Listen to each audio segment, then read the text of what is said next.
आदिल को अगर राखी ने मारा है तो उसके फिंगरप्रिंट्स तो मिलेंगे। एक लड़की के मारने में और अपने आप को मारने में पता चल जाता है।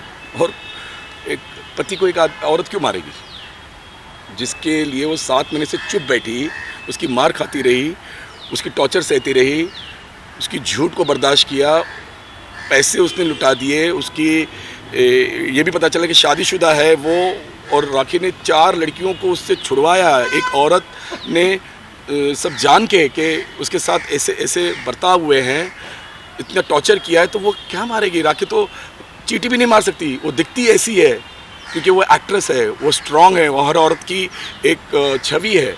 वो हर लड़की को आश्वासन देती है कि ज़िंदगी में खुद जियो, खुद अपने आप पे मेहनत करके जियो, किसी के बलबूते पे मत रहो। आदिल तो राखी के पैसे भी जिंदा था, राखी के पर उड़ रहा था। एक्टर तो राखी पे बनना चाह रहा था, पब्लिसिटी राखी के नाम से लेना चाह रहा था, उसको बिग बॉस में जाना था, उसको हीरो बनना था, एल्बम में भी राखी के पैसे लगवाए, दुबई में भी राखी के पैसे। अपने पैसे कहाँ हैं उसके। तो जिस आदमी के पास पैसे नहीं है वो मार खाएगा या मारेगा, ये भी तो आप समझ लीजिए ना। आदिल ने उसको इतना टॉर्चर किया, इतना मारा है, लेकिन जिस दिन से माँ गई है उसी दिन माँ के आशीर्वाद से, माँ के प्यार से, माँ की छाया जो उसके सर पर है, उसने राखी को ताकत दी है, राखी को आश्वासन दिया है। आदिल के बारे में सब कुछ सच्चाई बताई उसकी, उसके सारे वीडियोस वायरल जो हुए हैं लड़की के साथ, उसके फ़ोटोज़ और सब देखे, उसकी न्यूडिटी उसके साथ देखी, किसिंग के सीन्स देखे। एक हस्बैंड अगर बाहर ऐसा करता है तो सोचे कितनी लड़कियों को उसने बर्बाद किया है। कितने फ़ोन्स आए लड़कियों के राखी को, जब राखी ने कंप्लेन की है कि अगर तू कर सकते तो हम भी आएंगे तेरे साथ। 5-6 लड़कियां जिनको आदिल ने बर्बाद किया है, मैसूर में, बेंगलोर में, दिल्ली में, मुंबई में, और फिर भी वो शादीशुदा निकला। वो सिर्फ लव जिहाद का ये जो सिस्टम करना चाह रहा था, वो सबके सामने लेके जाना चाह रहा था कि राखी जैसी लड़की अगर मेरे साथ आ गई तो बहुत सारी लड़कियों को ऐसा लगता है कि अगर राखी हो सकते तो हम भी क्यों नहीं। और इन फंसने से आज माँ ने उसे बचा दिया। आज माँ के आशीर्वाद से राखी हिम्मत करके पुलिस स्टेशन में गई है, तो वो अपनी लड़ाई लड़ रही है। अगर उसको मारा है, उसके पेट पे लात मारी, राखी के पास सारे वीडियोज़ हैं, और वो मारते हुए शूट करता था वीडियो दिखाने के लिए लोगों को कि देखो मैं ऐसे रखता हूँ एक हीरोइन को, एक एक्ट्रेस को। लेकिन ये जो माँ की ताकत ने उसको हिम्मत दी, और आज वो पुलिस स्टेशन गई है, पुलिस ने उसको आश्वासन दिए, उसके सारी जितनी बातें थी, उसकी जितनी भी धाराएं लगाई गई है, वो सब एक्सेप्ट की है।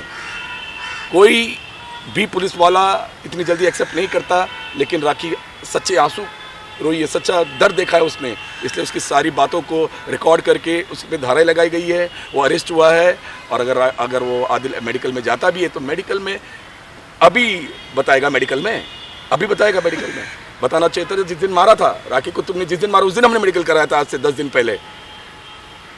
तो मेडिकल जिसने कराया वो बता रहे हैं। अगर आज पुलिस लेके गई है वो, तो मैं भी आपको नोच के मैं बोलूँ कि मुझे आपने मारा है, आप मुझे लेके चलो, आप मुझे लेके चलो मेडिकल में, हाँ दिखेगा कि आपने मुझे मारा है। तो ये तो सबको पता है, लेकिन वो आज क्यों बोल रहा है मेडिकल? आज क्योंकि उसको घमंड था अपने आप पे, उसको अपने आप पे इतना घमंड था कि राखी कुछ नहीं करेगी। जबकि कल अरेस्ट होने के पहले उसने इतने फ़ोन्स किए, मुझे फ़ोन किए, माफ़ी मांग रहा था, राखी के पैर पे गिर रहा था।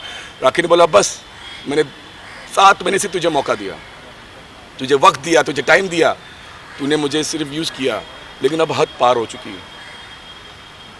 कहीं ना कहीं राखी का ये भी कहना है कि आदिल के ऊपर पहले से बहुत सारे क्रिमिनल केस चालू है, जैसे कि कार चोरी की और भी बहुत कुछ। बहुत सारे केसेस निकलेंगे सर, अभी बहुत सारे केसेस निकलेंगे, क्योंकि हम राखी के सामने नहीं बोलते हैं। राखी जो करती है वो अपने मन की करती है। वो एक मैच्योर लड़की है, वो एक एक्ट्रेस है, मैं भाई हूँ, लेकिन हमारे रिश्ते ऐसे कि राखी जो करती है वो अपनी हिसाब से करती है। अगर उसे लगता है कि मैं इसके साथ अपनी ज़िंदगी बिताना चाहती हूँ तो उसको खुली छूट है। टुडे आज हमारी जो हमारी हिंदुस्तान की जो सभ्यता है उसके हिसाब से अगर वो खुश थी तो हम भी खुश थे। लेकिन जब उसे पता चला कि एक एक करके उसके क्राइम्स आ रहे, वो छुपाती रही, हमें भी नहीं बताया उसने, क्योंकि उसको इसके साथ रहना था। अगर राखी को उसको यूज़ ही करना था, उसके पैसे को यूज़ करना था, तो राखी बोलती क्यों 7 महीने क्यों रुकती। लेकिन जब उसे हकीकत में पता चला है कि ये क्रिमिनल है, इसके ऊपर बहुत सारे केसेस, अभी तो धीरे धीरे उसे तो मुझे भी मारने की धमकी दी थी। जब मैंने लव जिहाद पे म्यूज़िक वीडियो बनाया था तो मैंने बोला था कि राखी तेरे इंस्टा पे पोस्ट कर दे, क्योंकि मैंने वीडियो बनाया है। तो उसने राखी को बोला कि अगर तूने ये पोस्ट किया तो मैं तेरे भाई को जान से मार दूंगा। उसने बहुत लोगों को मरवाया, जिससे कोई झगड़ा हुआ था तो उससे ट्रक से उड़ा दिया था उसने, वो सारे किसी सामने आएंगे। तो उसका जो दिमाग है वो एक क्रिमिनल दिमाग है, जो उनको सिखाया जाता है उनके मज़हब में, उसको वही सिखाया गया है और वही करता आ रहा है वो, और वही करता रहेगा ये।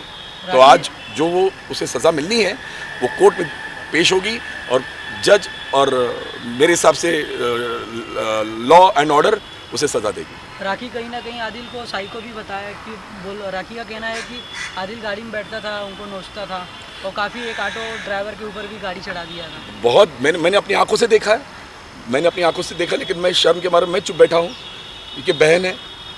तो मैंने जब अपनी आंखों से देखा है तो वो क्या और करता होगा। उसने मेरे सामने ड्राइवर को लाफा मारा, उस पर गाड़ी चढ़ा दी। जब माँ जिस दिन मरी है उस दिन राखी ने उसको 10 बार बोला कि भाई हमारे में जूता नहीं पहनते हैं। बोला मैं तुम लोगों का नहीं हूँ। मेरी माँ को उसने जो उठाया तो जूता पहन के उठाया था। ये शर्म की बात है कि अगर आप किसी की लाश उठाते हो तो आप पवित्र मतलब घर के अंदर लाए हो अपने, तो आप जूता पहन के लाओगे। क्या आपके इस्लाम में भी ऐसा होता है कि जब आप अपनी माँ की लाश उठाते हो या बाप की लाश उठाते हो तो आप जूता पहनते हो? शर्म की बात है। और राखी उसको बोलती रही, उसने उसको हटा दिया, इतनी ज़ोर से मारा तो राखी चुपचाप साइड में हो गई। तो इतनी टॉर्चर वो झेल रही है, इतनी टॉर्चर से वो पीड़ित हो रही थी, तो मैं और क्या करती? पुलिस, मीडिया और पब्लिक के हाथ जोड़ के यही कहती ना कि मुझे बचा लो, वरना ये मुझे मार देगा। तो आज वो पुलिस के पास गई है, इंसाफ के पास गई है, लॉ के पास गई है, और उसे सपोर्ट करो। और उसकी सपोर्ट से ही अगर वो जीत गई तो इस देश की हर बेटी जीत जाएगी। चुप रहती तो उसको मार डालते। राखी का ये भी कहना है कि आदिल ने पहले से भी शादीशुदा था, और कहीं ना कहीं उसके बाद भी वो कई अफेयर चलाए। उसके बारे वो में शादीशुदा भी था, और उसके मैंने बताया है ना आपको कि राखी को इतनी लड़कियों के फ़ोन्स आए हैं, मुझे इतने लोगों के फ़ोन्स आए हैं कि आपने बहुत अच्छा किया इस लड़के के बारे में अगर कंप्लेन कर दी। हमारी हिम्मत नहीं हुई क्योंकि वो हमें मारने की धमकी देता था। उसने राखी को भी धमकी दी थी मारने की। उसको तो ये प्लान था कि एक वीडियो कॉल मिली है जिसने बोला कि इस साल के एंड तक इसको तमाम करके फिर हम आराम से रहेंगे। तो वो किसको बोला था, उसकी वाइफ को या उसकी गर्लफ्रेंड को? ये क्या बातें थी, ये क्या प्लान था? और हम तो डर रहे थे, हम तो बार बार राखी को फ़ोन करते थे। जब से राखी का ये पता है तो हम राखी का अगर फ़ोन भी बंद आता है तो हम मैसेज छोड़ते हैं कि हम खुद डर रहे थे कि ये 12 दिन में ऐसा कुछ हरकत ना कर ले कि फिर हमारे पास कुछ भी नहीं रहता। तो मीडिया तो यही बोलती कि राखी सुसाइड कर ली, जैसे सुशांत का हो गया। क्या हुआ? सब कुछ बंद, कोई कुछ नहीं पूछ रहा है सुशांत का। वैसे ही राखी का होता। जिया खान का क्या हुआ? किसी ने पूछा? सब कुछ बंद हो गया। वैसे ही राखी का होता, कुछ दिन में बस न्यूज़ चलती, उसके बाद आदिल गुल, सब कुछ उसका। वही तो प्लान था जो माँ ने पीछे रहकर राखी को हिम्मत दी, माँ ने आशीर्वाद दिया। माँ कहते हैं कि बच्चों के साथ ही रहती है, उनको साया बन के रहती है। साया बन के आज इसको इतनी हिम्मत दी कि वो पुलिस स्टेशन जाकर आज जो केस किया है, अब आदिल कभी ज़िंदगी में किसी और लड़की को बर्बाद नहीं कर पाएगा।